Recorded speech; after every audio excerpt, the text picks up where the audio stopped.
Words matter. Welcome to the Words Matter Pod with the Kill Pinnock, a podcast dedicated to wordsmiths. I'm here at Adanne Bookshop in Dumbo, Brooklyn with owner Darlene Okpo. How are you?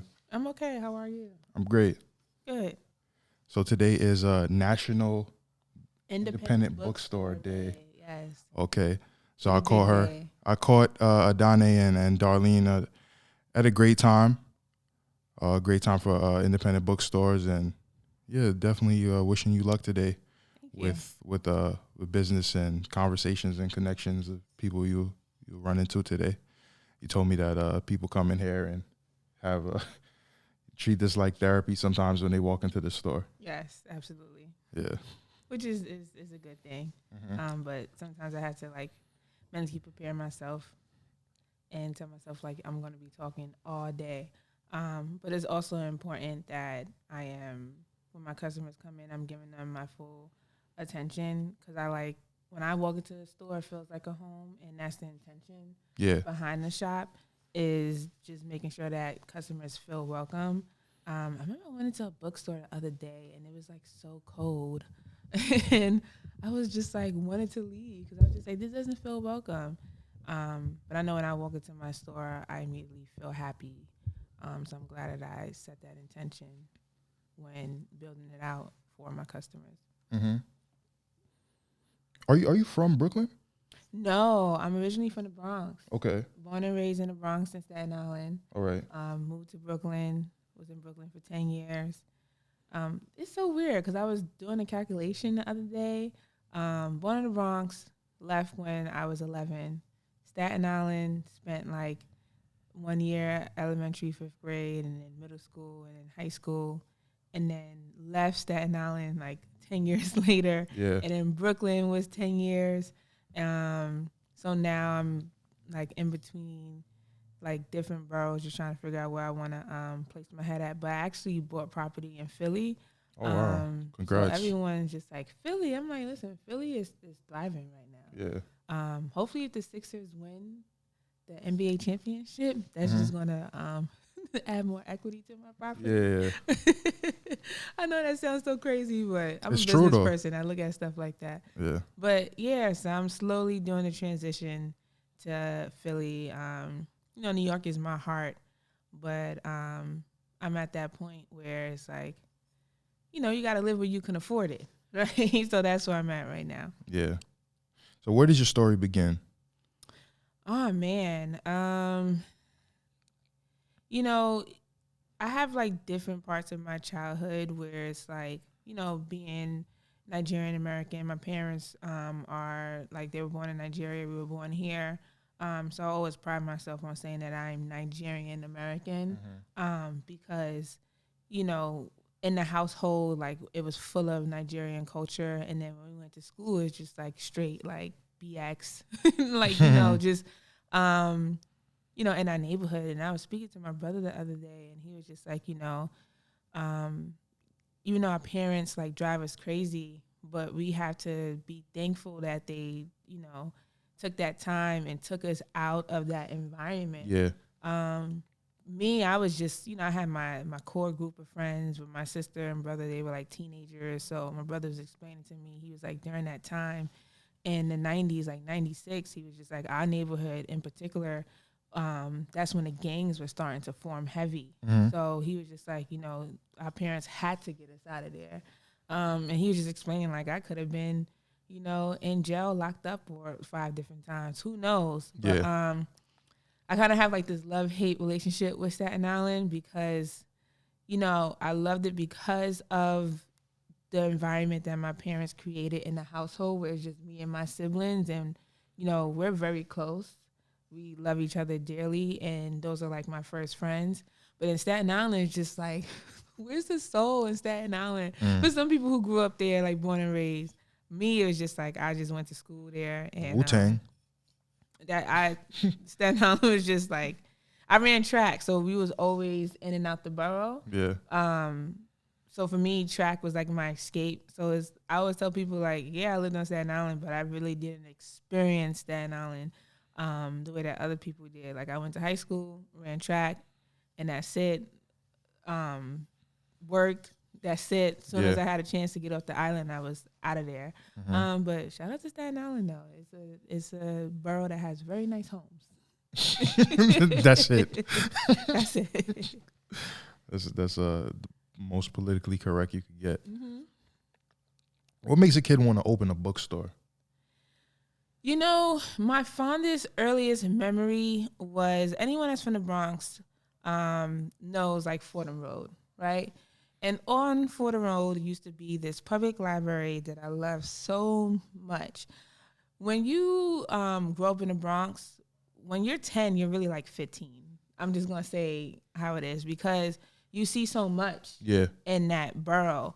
And for me, we was like 8, 9, like walking to the concourse and Fordham Road by ourselves. If you're familiar with that area, it's like 4 2-lane traffic on a concourse. It's a very massive road, but we would like venture out and just leave our neighborhood and just go to certain places. And for me, my favorite area in the Bronx is Fordham Road because it's like a shopping district. Yeah. Like you get everything. You want a nameplate, you go to Fordham Road. You want some sneakers, you want some clothes, you go to Fordham Road. And for me, while everybody loved to shop, I love the library. Yeah. So when we moved, they actually was redoing the branch at the time.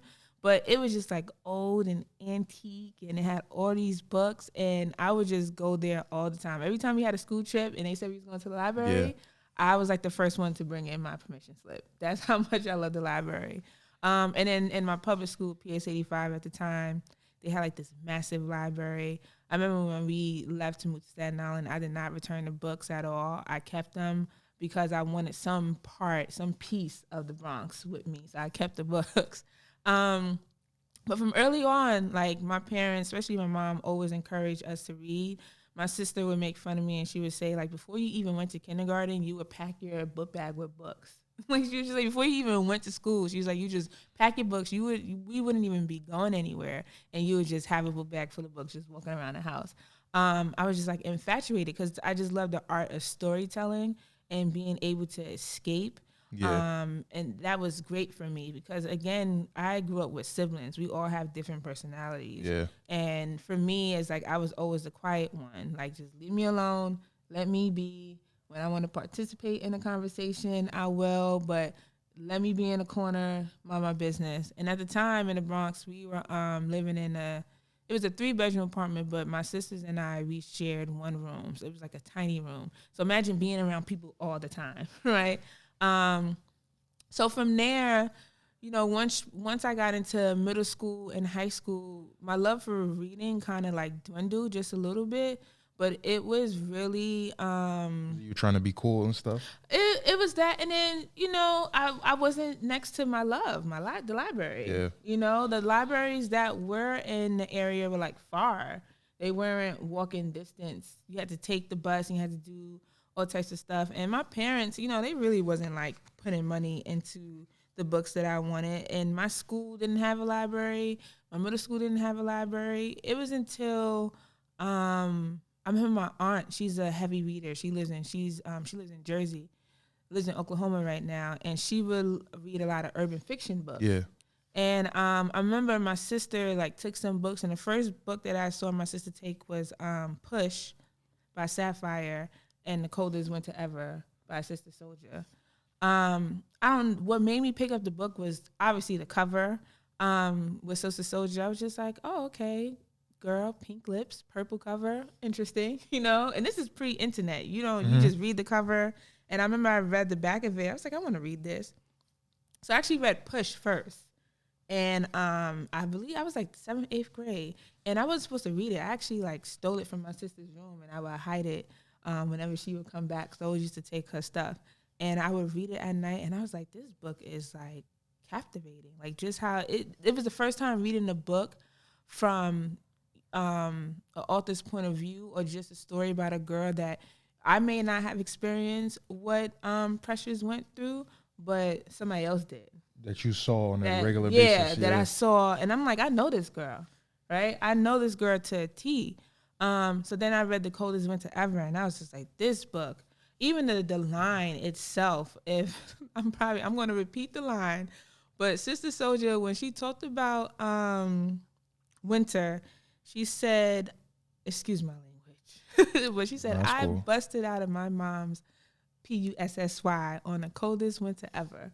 When I read that line, I was like, mind you, I'm in the seventh grade. Seventh grade, you're like 13 years old. Again, I was like, man, I know this girl. Like, I know plenty, teens that are experienced this.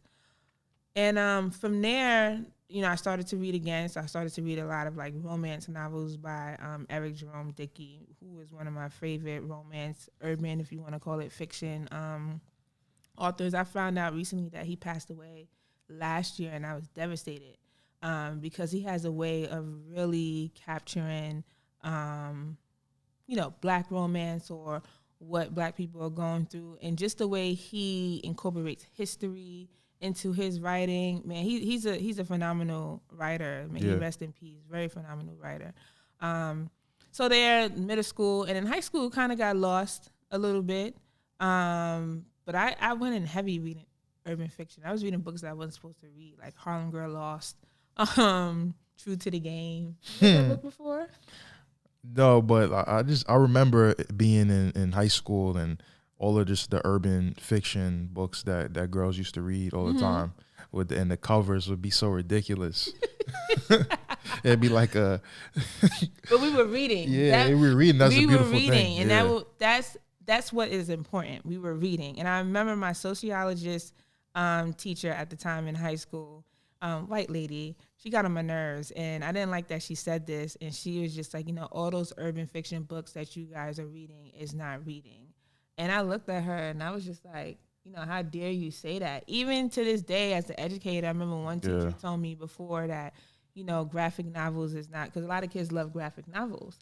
And he was like, it's not reading. And so another teacher corrected him, and he was just like, that is reading. Like, who are you to say what, is considered reading or not? Graphic novels, I think that's the most intelligent form of reading because you're looking at pictures and you're interpreting pictures and words and So my students love graphic novels. If that's what they want to read, that's what I'm going to get them. Yeah. And with a lot of just individuals, whether students or adults, a lot of people are just like, oh, I don't read. You just got to find out what works for you. For me, what kept me reading, I loved urban fiction at the time. So being that I was such a hardcore reader, I was able to read Assata Shakur, Malcolm X, stories on the civil rights movement because I read so much. And what actually motivated me more to read more about my history and actually major in African American studies was the autobiography of Assata Shakur.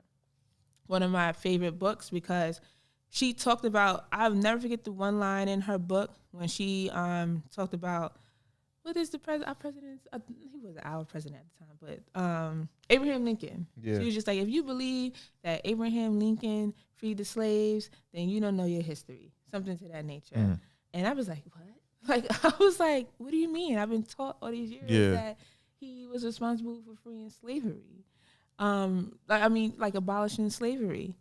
And from there, I took off. Like, I remember, I never forget when I read that line, I was like, I want to study African-American history. And I started gathering books on history. And I was just like flabbergasted. And I was upset. So I was just like, I felt like my education was taken away from me for what I felt like I deserved to learn about. So my love for reading is a personal thing. It's a personal thing because of, just my childhood love for reading, what it has done for me, and everything of that nature. I mean, also you coming from a Nigerian American background and not knowing the full scope of who abolished slavery. I mean, could you attribute that to being Nigerian American and not being coming from a Black American background? And you say that one more time? Like a lot of Black people, my mom came to this country and she studied African American history in college, but a lot of people who come from Black immigrants don't really understand Black American history because their parents are immigrants. So could you attribute that to absolutely. Yeah, absolutely. And that was one major thing for majoring as well, and majoring in African American history, is because I knew about, my Nigerian background, not even the whole entire African continent, just because that's what we were raised on. But my parents were immigrants themselves, so they didn't know a lot of things about, U.S. American history at the time. My dad could tell you his experience as an immigrant coming here in the 70s. But if you ask him, about certain movements or the civil rights, he wasn't here at the time. He was here after. So he could only tell me his experience with dealing with racism or being an immigrant in New York City. Mm-hmm. So a lot of that stuff was not taught to us at all. Yeah. It wasn't taught to us at all, not one bit. So it's interesting that you say that, and you kind of look at your childhood, and I acknowledge that. And when I speak to my parents and tell them the why, it's just like, I'm American born. Like, this is just as much as I need to know about my African history, I need to know about American history too. It was like completely separated, different. And it's not that they didn't know. I think at the time, when you come here, you want to preserve your culture. Yeah. So you want to make sure that you still have, you're the person, you're who you are. So I'm pretty sure my dad and my mom is just like, we're trying to live the American dream. Yeah. But live the American dream as immigrants and make sure we provide for our family here and back home. Mm-hmm. Mm-hmm. Yeah, when I think about it, when I speak to my mom and dad, their stories are more of like not being from here. Yeah. Yeah. So their stories are never, how you hear some, your friends' parents who were born here that went through certain movements. When my parents is like their experience here, like, how they were treated and what they went through. That's the stories that I get. Yeah. What are the steps to becoming a bookstore owner? Because, what happened between the time of you falling in love with books as a kid and being in love with that bookstore on Fordham Road and to eventually opening a bookstore? Like, what happened in between? Absolutely. It was being a teacher.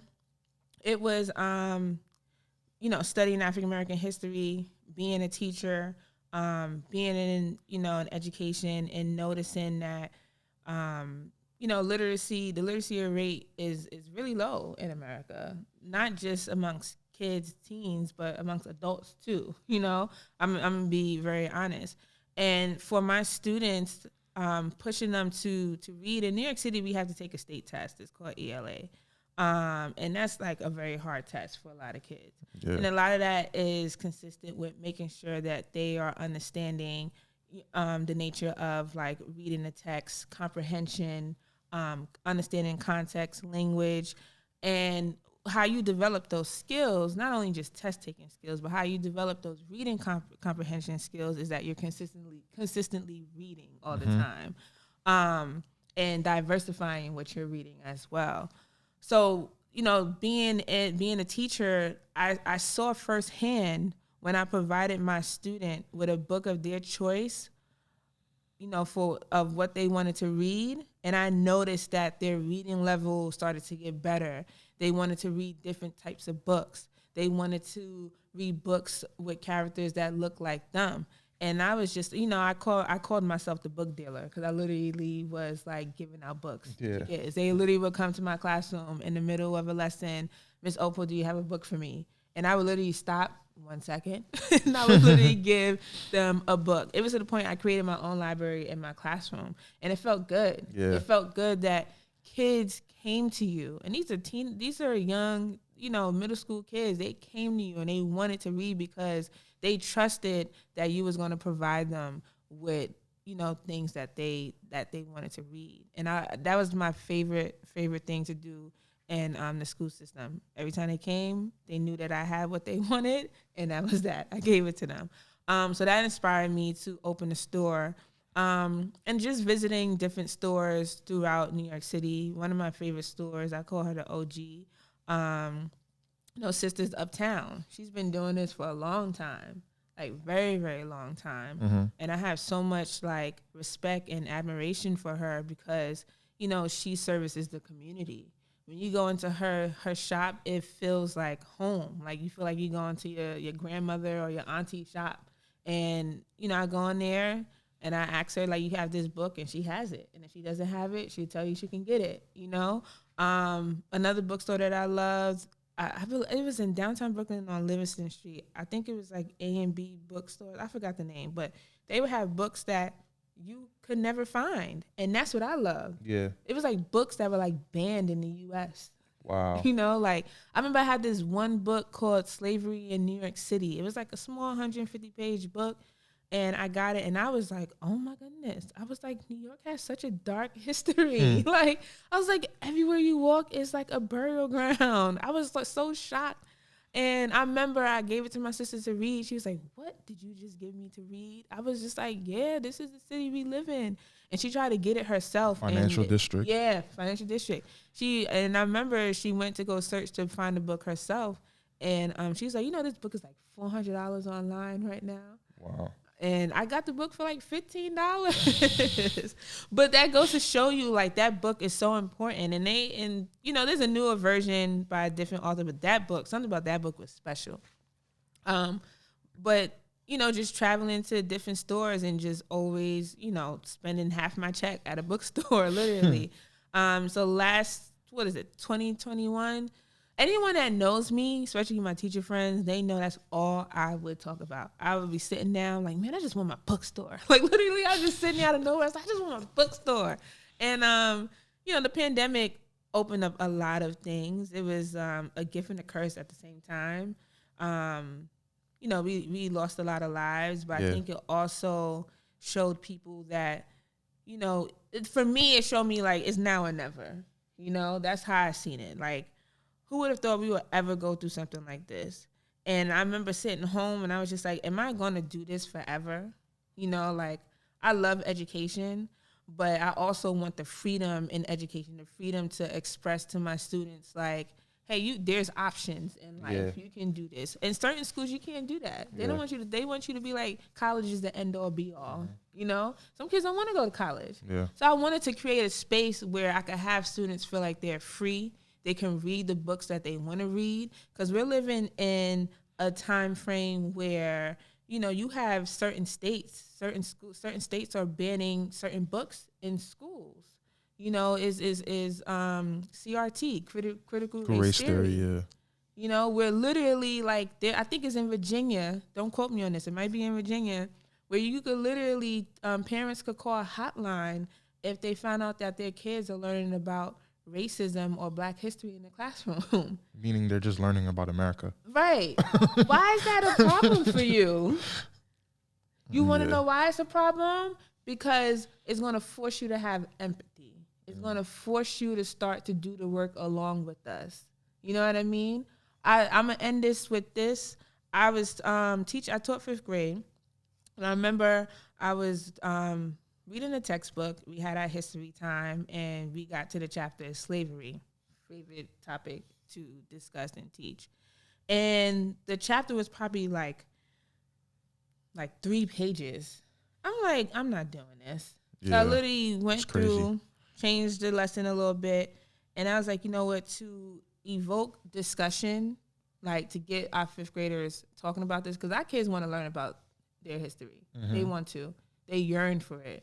And I was like, I'm going to put the documentary by Ava DuVernay, 13 Fawn. Mind you, these are 5th graders.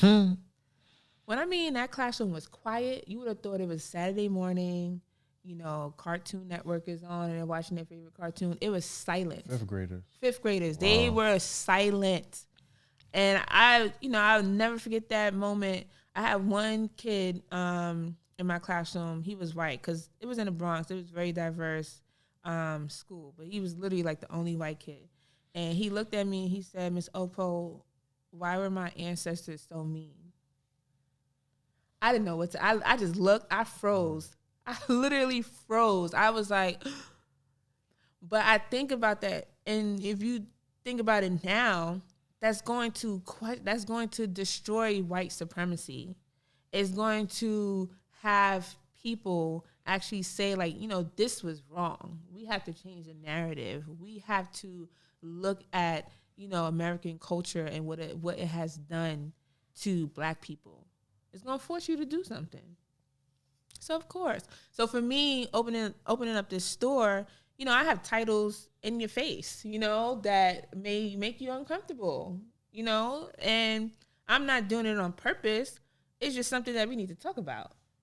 So when I shop for books that's going to make you think. That's going to make you want to change a certain part of you within to do better for your community. And that's the purpose of having this store, is to, have people learn about African American history, have people support more authors of color, have people question, what's going on in the world. And it's so many different things. And it just goes from just my experience, just, being here on this earth. When did you stop teaching?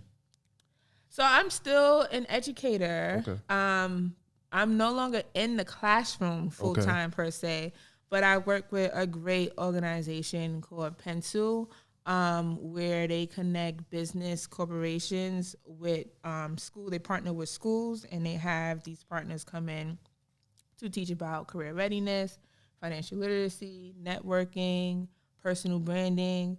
Mm-hmm. It's a great organization that I love because it's something that is, lines up with my mission, just being an entrepreneur and being an educator. And I think the two connect because, we go through 12 years of schooling before college. Yeah. But once we leave high school, it's a whole different world, mm-hmm. So I look at education where we have to start teaching them more about career readiness or financial literacy, which is so important. Also talking about, also talking about the networking aspects as opposed to like testing. Yeah. I feel like they should bring a lot of, schools that focuses on trade back.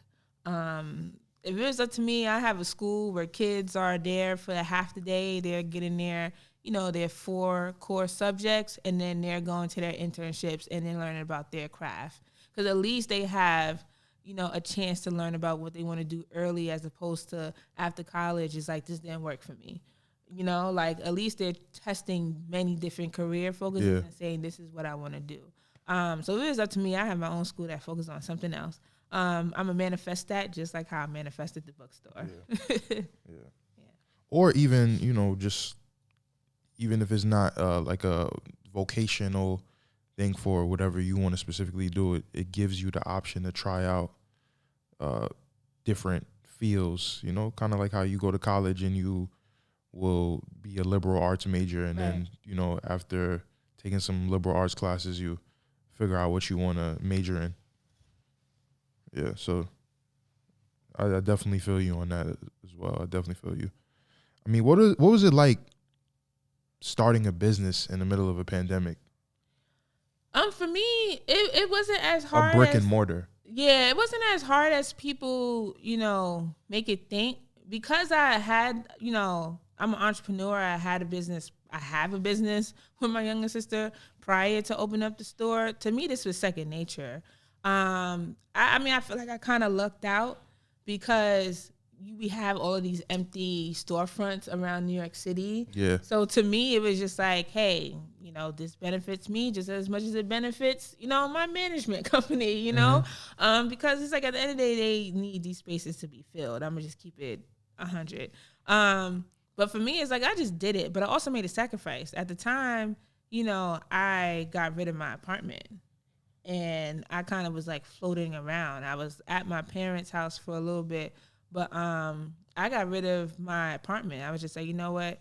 For me to have this, some type of cost from my expenses has to go. Yeah. And I chose to sacrifice my personal space to have this store. So don't make it seem like, hey, I just decided to spend money on a brick and mortar. No, I had to let go of my personal space. And anyone that knows me, that's very big for me. Yeah. Like, I need my personal space. I need my apartment or whatever the case may be. So I was just like, let me cut down on costs, and I did this. Yeah. So I found this place. I originally wanted to be in Bed-Stuy, but the store at the time, it was tiny. I originally wanted a tiny store, but then I found this space, and I was like, Dumbo has always been a place that I would come to get away from, the bigger neighborhoods of Brooklyn. I always loved Brooklyn Bridge Park, and it's foot traffic, but it's like it's a neighborhood compared to what it used to be. But it's a small neighborhood. Too, it's quiet. Like don't nobody really bother you. It was great. So a lot of people were just like, why this location as opposed to like, somewhere on like Flatbush or Nordstrom of that nature. I was just like, I love those areas. That's where I lived in Brooklyn, but in Bed-Stuy. But I was just like, I wanted something where how you're walking in New York City and you pass a store and you have to like break your neck twice to know what it is, because it's like, wait, where did this come from? What do they do? That's how I was. I wanted to be off the grid. I purposely wanted to be off the grid, because I wanted people to find it, like that store that you just walking by and it's just like, what's this? And it's like that. I love seeing customers walk by and then come back. Like I literally would see them. I watch them through the window and they're like slowing down and they're looking. I'm just sitting there watching, and then next thing you know, a minute or two later, they pop in and they just want to come in, and then they end up loving it. That's it. Like how I built my clientele was so natural and genuine. Like I didn't force it upon you. It was just like, come and visit. And it spread by word of mouth. Like no PR, no marketing, no nothing. Like when I started, I didn't tell nobody what I was doing. Probably like my sister knew, but she probably didn't know I was going to go full force, because she thinks I have a habit of like, I'm such a creative that she's just like, you're always doing something. So no, I didn't tell nobody about it. I sent an invite to my friends and family. I said, hey, I'm opening a store. They was like, what? You're opening a store? I said, yep. Like May 1st, tomorrow to be exact. They came in and they was just like, what in the hell is this? But it was just me, like in here for 3 months, just creating the space. You know how Kanye says, like, what's on his song? I forgot what song that is. When he was just like in the house making multiple beats for 3 summers, whatever the line is. Making 5 beats a day. For 3 summers. That was me. Yeah. Like I literally locked myself in here and I fell in love with the space, and I put all of my heart and soul into creating the space. And then May 1st I opened, and I was just like, come visit. And from there, people would post it.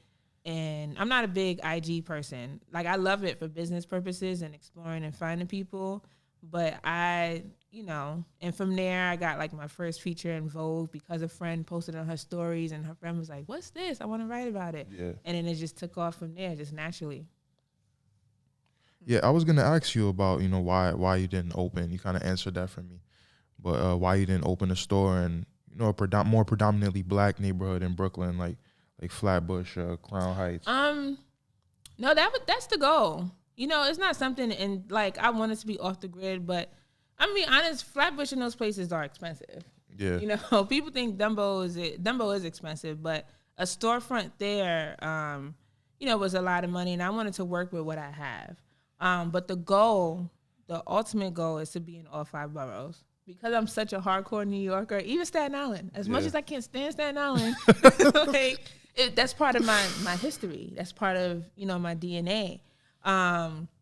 So for me is to have the next, God willing, I want to be in Harlem. Because I love Harlem so much. Yeah. Like Harlem is blackly black to me. People's like gentrification. I'm like, no. It's still very black. Harlem is still very soulful. Wherever you go, I don't care what nobody says. Harlem still has its DNA embedded in Harlem. Mm-hmm. And natives still live there. Mm-hmm. Mm-hmm. Yeah, I mean, this store is obviously in Brooklyn, and Brooklyn is changing, and it's changed rapidly due to gentrification. With the change in demographics in Brooklyn, specifically this neighborhood, Dumbo was prime real estate. How is the pro-black artwork and the imagery and the content of the literature that you sell? How is that received in this neighborhood? It was the support has been very, very good. There's no, I mean, I had one customer come in and say, like, do you sell books only by Black authors? And I confidently said yes. like, yes. I love it. You know, and it's, to me, it's just like, yes, this is a Black-owned bookstore that focuses on Black culture. Like, when you walk in here, it's just Blackness. Like, it is what it is. But who's to say it's not for you? It's for everybody. Yeah. Right? It's American history. It's American. It's for world everybody. history. You Yeah. might. It's gonna be a little different from you because you're gonna get this journal with this Black girl with this afro on it. You can still buy it, right? But it's not excluding you. It's just letting you know, like, hey, this is what I sell. This is what I'm proud of. This is what we need. It is like a mini museum when you walk in here, you know. So it's been received well.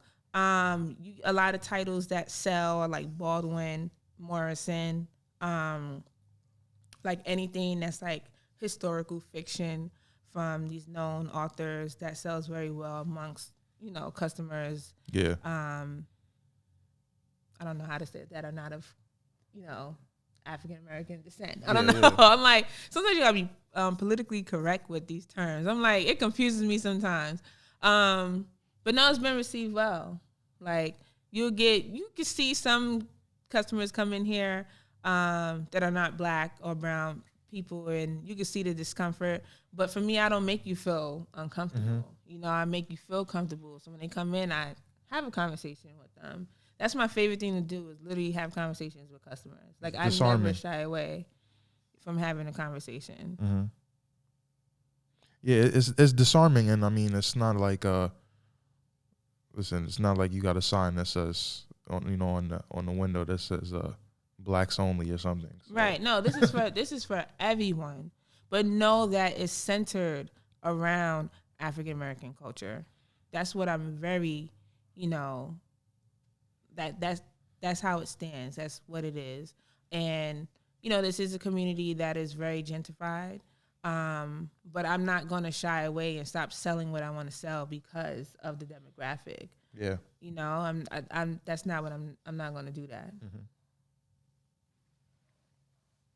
And, you know, it's just kind of similar to, you know, you having this location in this predominantly white space, being in education. Is it hard to include books that you've read into your curriculum? Yeah, it is hard. It's hard, one, because, you know, some parents, to be honest, they don't want their kids. It's not that they don't want them reading it. It's just they don't want them reading it at that particular age. Yeah. That's what I found. It might be different for everybody else. But then at what age? Right. That's true. Because I believe it was Jason Reynolds that said it. I think he said, To Kill a Mockingbird, that book, it wasn't for me. I got to find the correct quote. But when I read that quote, I was like, that's so interesting, because in one of the schools I worked at, they had the 8th graders reading it. And at the time, you know, they were not engaged with the book. Like, because, you know, To Kill a Mockingbird, that's like high school level. Yeah, I read that in 10th grade. Right, and they were reading this in the 8th grade. And I remember speaking to my principal and the curriculum specialist at the time. I'm like, you know, this book, I know we want to push them to read advanced books, but it's kind of hard to get them engaged if they can't really relate to what's going on. They can't even understand it yet. So I was like, with kids, what I noticed for school is like, y'all not taking baby steps. It's like full on force. And I'm just like, you know, it's like a one size fits all model. Yeah. Where it's just like, everybody has a different reading level. So if you have someone that's reading on a 2nd, 3rd grade level, why do you have them reading To Kill a Mockingbird right now? I'm like, you have to kind of introduce you have to meet them at that level, and they will grow if it's consistent. But it's a lot of things that I disagree when it comes to the education system, because it's like, you know, they keep pushing this content on kids that they're not ready for it yet. Yeah. They're not ready for it yet. Yeah. And, you know, I voice my opinion a lot when it comes to curriculum content, because, again, I'm a firm believer, like, kids teach you how they want to be taught.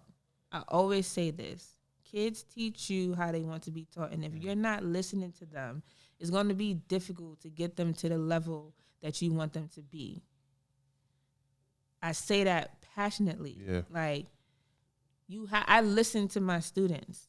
If I have a lesson and it's planned and I worked all night on it, and I come in, I'm like, all right, we're going to learn about this, and they're not engaged, I completely stop. And I ask them, hey, what is it that you want to do today? I want to do it this way. Like, you got to let go of the control a little bit. And when you have an educator that's like that listens to their students, they have higher test scores. They have higher attendance rate. They have higher communication, with parents and students. Respect, because you're listening to them. And when it comes to curriculum content, it's like everyone's doing it in a way where it's based on their needs and not the children's needs. Like COVID, opened up, it basically pulled off the Band-Aid off of a deep wound that wasn't healed yet. You know what I mean? How kids are being disserviced. They're being disserviced. Yeah.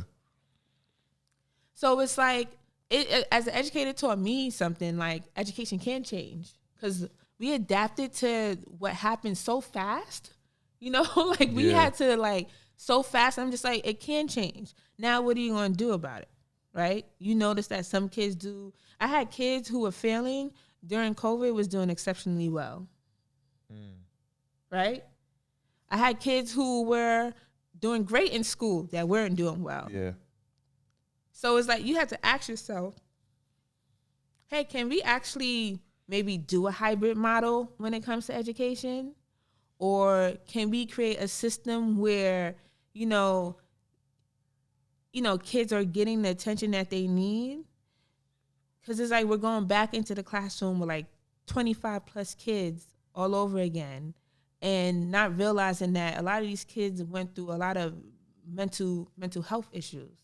Like depression was at an all-time high. Yeah, and then COVID would trigger it. Right.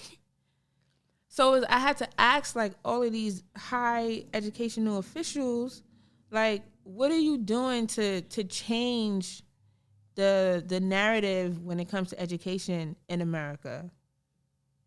Because right now I think number one, I know China up there when it comes to education, but especially New York City. New York City is one of the main cities where the resources are in abundance when it comes to education. In abundance. But it's not being allocated correctly? I don't think it's being allocated correctly. It's not. It's always an issue when it comes to education. Especially when it comes to our Black and brown kids. It's always an issue.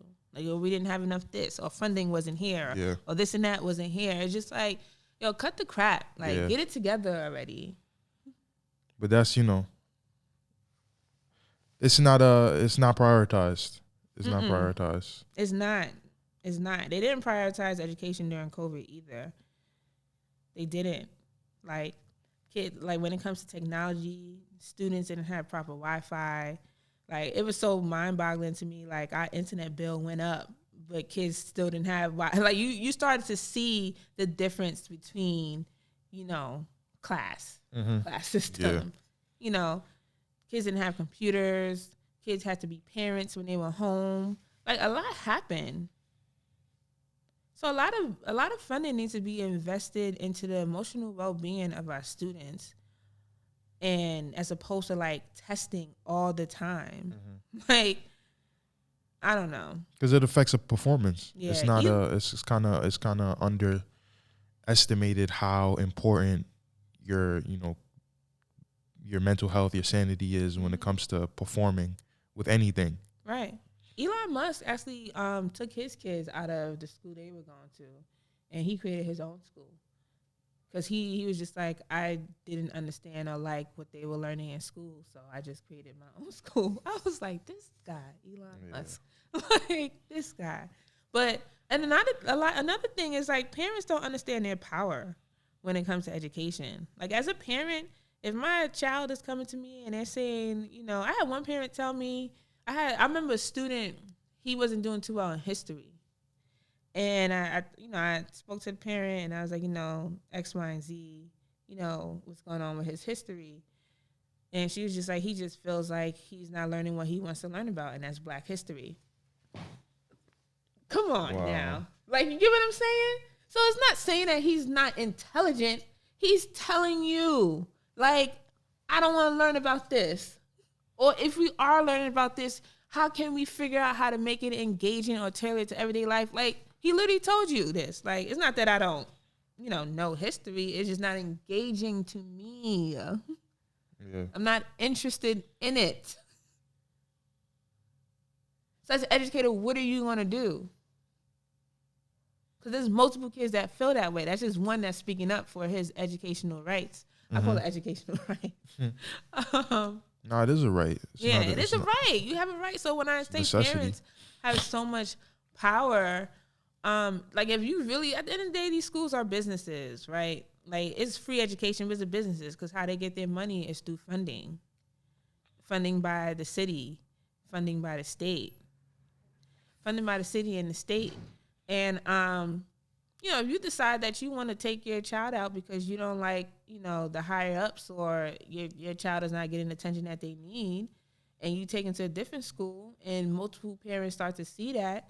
And once you have low attendance or not the amount of kids in the school system, like, that school ends up kind of sort of losing funding. Yeah. Like, it's basic math. And then, like, add in, like, property taxes and stuff like that. It definitely has an effect on if a school's going to survive.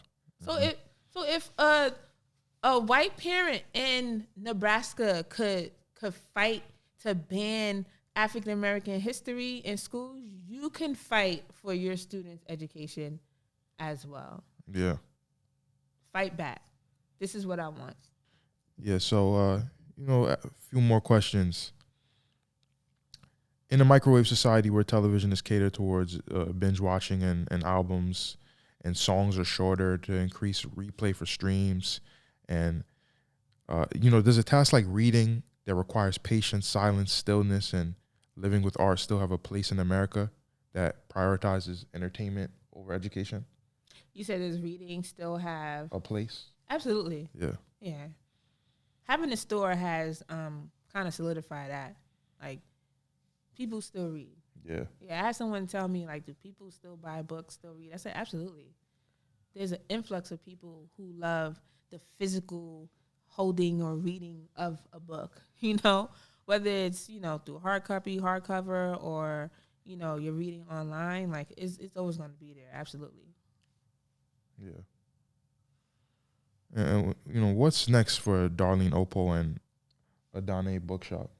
As I mentioned before, like, my dreams, the manifestation is having a bookstore in all 5 boroughs of New York City, but also expanding the space to cater more to writers, to have a space where they could come and write their books, having a larger community space where I'm holding workshops.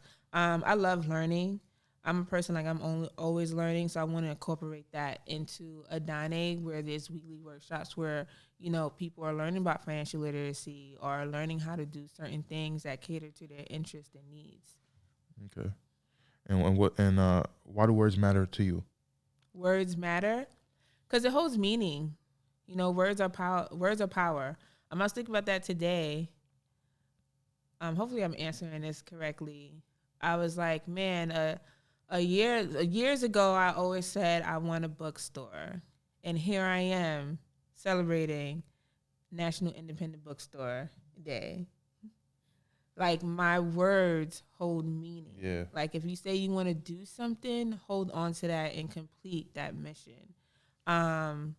Words are powerful. Words are completely powerful. All right. Thank you, Darlene Okpo. You're welcome. Owner of Adanne Bookshop in Dumbo, Brooklyn. Thank you for sharing a little bit about your journey and owning a bookstore and your life and really your life's work as an educator and lover of books. So thank you very much. And for everybody watching, please like, comment, and subscribe to the Words Matter Network YouTube channel. And follow on Spotify and Apple Podcasts. Mm-hmm. And thank you. Thanks again. You're welcome. Thank you so much. Words Matter.